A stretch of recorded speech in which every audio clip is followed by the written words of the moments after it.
Bonjour, Philippe Maris, le directeur général de Maris Consulting. Bienvenue dans nos locaux avec normalement un aperçu de la Tour Eiffel là derrière. Je vais vous parler d'un livre que j'aimerais bien vous montrer, mais qui arrive cette semaine-ci sur le marché français. Et donc j'ai malheureusement pas aujourd'hui le livre en main, mais je le connais bien pour avoir eu l'honneur de lire le manuscrit avant sa publication.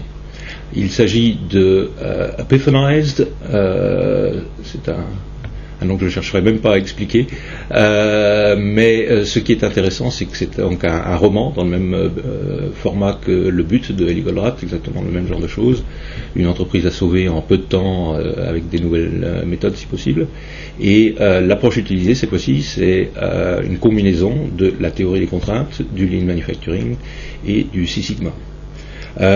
C'est écrit donc par Bob Sproul et Bruce Nelson.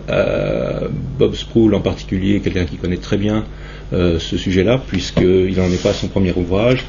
Il a écrit, il y a de cela un peu plus d'un an, un textbook, un livre de référence sur la même idée, qui s'appelle The Ultimate Improvement Cycle, et qui reprend pareil les idées de cette intégration des trois approches.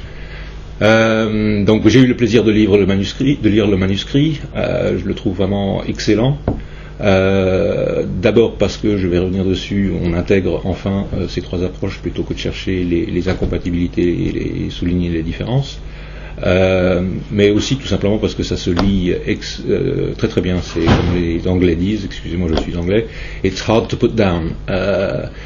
Pourquoi ? Parce que en faisant la combinaison de ces trois choses, on va beaucoup plus vite que d'habitude.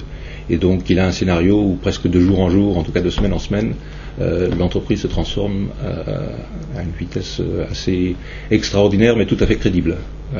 Et donc on a vraiment envie de lire le chapitre suivant pour voir comment ils vont traiter le nouveau problème, etc. C'est super.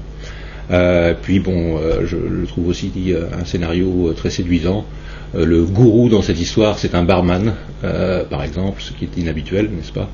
Et ça me fait plaisir parce que ce n'est pas un consultant qui traîne dans les couloirs. Et puis l'ensemble des personnages sont très riches et je trouve ça très, très bien écrit. Alors, revenons sur l'idée de base qui est présentée dans ce roman. Pourquoi faire la combinaison de ces trois approches ?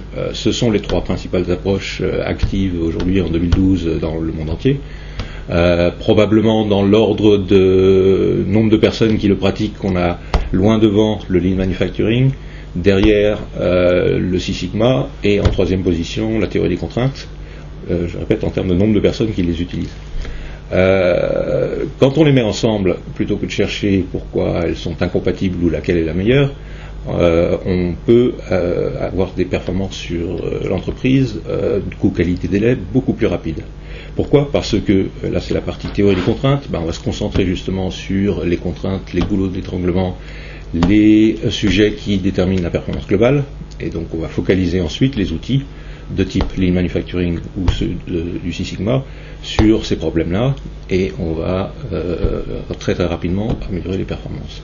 Donc moi je suis ravi de voir ce livre qui en particulier le fait vraiment sans préférence par rapport à une des trois. Les auteurs connaissent parfaitement les trois, donc c'est très équilibré pour une fois, et c'est un véritable régal. Donc je vous le recommande fortement. Merci beaucoup.